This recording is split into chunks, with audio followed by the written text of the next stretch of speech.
여기 보게 되면 정말 우리가 우리 주님이 주체라고 설명하는 것이 어쩌면 정말 굉장히 중요한 부분 중 하나입니다. 예수를 믿어야 할 이유 중에 여기에 있는 것입니다. 너무 성령의 역사를 강조하다 보면 성령 하나만 붙들고 늘어지기 쉽고, 너무 하나님의 계명만 강조하다 보면 하나님 아버지 곧 여호와만 붙들고 늘어지기 쉽습니다. 이거 더 정상적인 신앙이 아닙니다. 예수를 통하여 하나님 아버지를 믿는 것이고, 예수를 통하여 성령의 역사를 인도를 받는 것입니다. 그럴 때 우리가 확실한 거죠. 그렇지 않게 되면 우리는 하나의 형식적인 것이 끝나게 되는 거죠.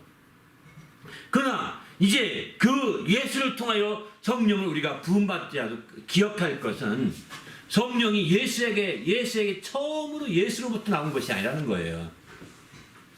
성령이 예수로부터 출현됐다고 한다면 바로 예수 계좌가 크게 개설될 수밖에 없는 거죠. 계속 쪼개지는 거죠. 그런 상태가 아니라 그 모든 성령은 아버지께로부터 나오시는 성령이라는 거죠. 아버지께로부터 나오시는 성령. 그래서 곧 아버지께로부터 나오시는 진리의 성령이라고 이렇게 표현을 쓰고 있습니다. 여기 나오시는이라는 표현은요, 이게 현재 진행형으로 우리가 알다시피 이제 계속 진행되고 있는 중입니다.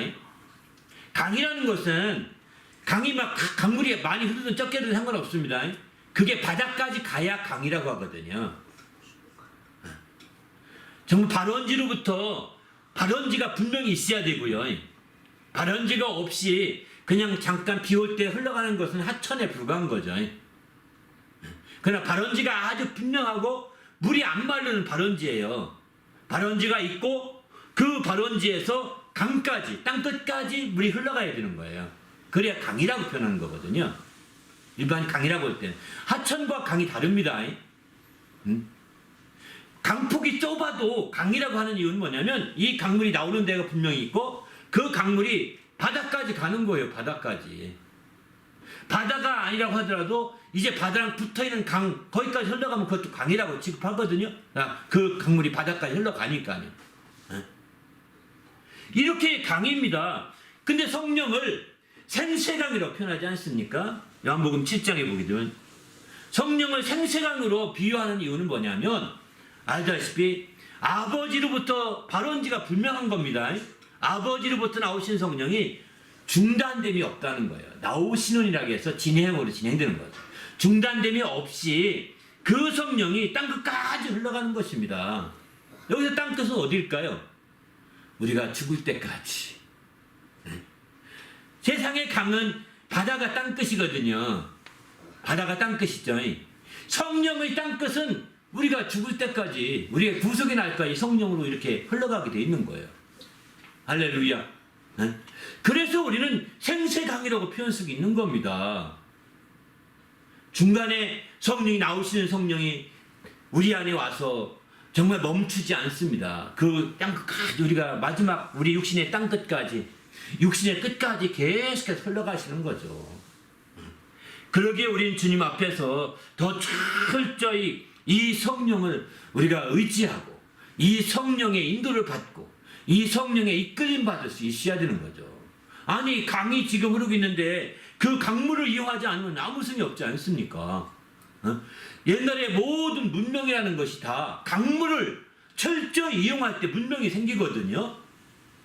우리 신앙의 문명이라고 한다면 우리 신앙이 성장하고 발전하는 게 다 이게 문명이거든요.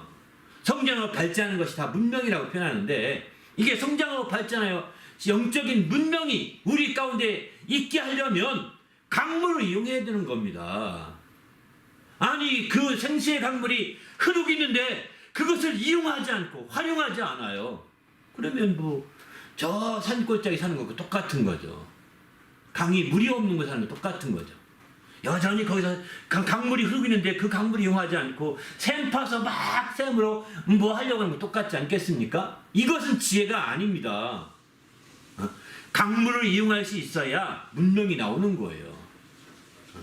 정말 우리의 신앙이 확실히 성장하고 무엇인가 변혁이 일어나고 새로운 역사가 만들어지는 겁니다.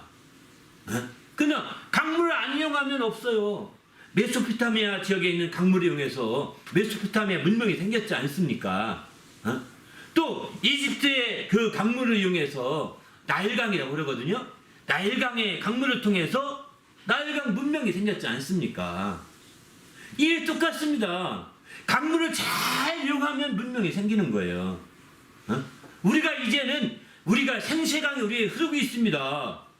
흐르고 있는데 우리가 신앙의 어떤 그 변화된 것과 신앙의 열매와 결실들이 없어요. 나눠줄 게 없어요. 문명이 있으면 나눠줄 게 있는 거거든요.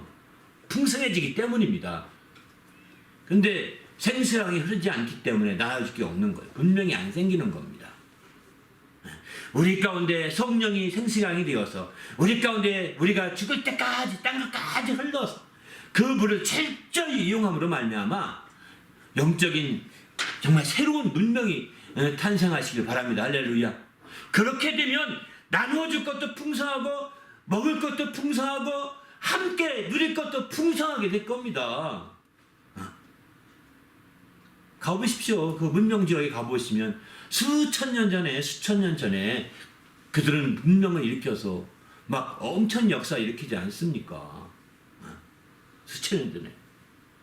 그게 오늘날 못지않은, 저는 뭐 로마도 한번 가보니 로마에 갔더니 그 목욕탕 그 이렇게 가만히 봤더니 오늘날 목욕탕보다 더 큰 목욕탕이었죠. 공동 목욕탕. 응? 그리고 거기가 오늘날 목욕탕 시스템을 더 좋게 만들었다는 생각이 들 정도로 그렇게 되더라고요. 2000년 전입니다. 그때 우리는 고대라고 하고 원시 시대라고 이렇게 말할 수 있잖아요. 지금 문명을 본다면 아닙니다. 그들이 정말 그곳에서 로마에서 문명을 일으킨 거죠. 거기도 강이 있어요. 그 강 이름은 전 모르는데 이름 롬바르디아인가 강 이름이 있는데 그 강이 철저히 이용한 거예요. 그리고 그 작은 강이지만 그 강은 나일강이나 메소포타미아 있는 강과는 다르게 작은 강이지만 그 강에서 문명을 일으켜서 그 중도 지중해 연안을 다 전파하지 않았습니까? 장악하지 않습니까? 우리도 정말 우리가 보기에 나는 성령 역사가 보잘것없다, 작은 강 같다, 나일강처럼 엄청난 큰 강이 아니라 또 유프라데스 강같이 큰 강이 아니라 나는 정말 로마에 흐르는 작은 시내 같은 강, 응? 그런 강 같다고 생각할지 모르지만 좋습니다. 상관없습니다. 응?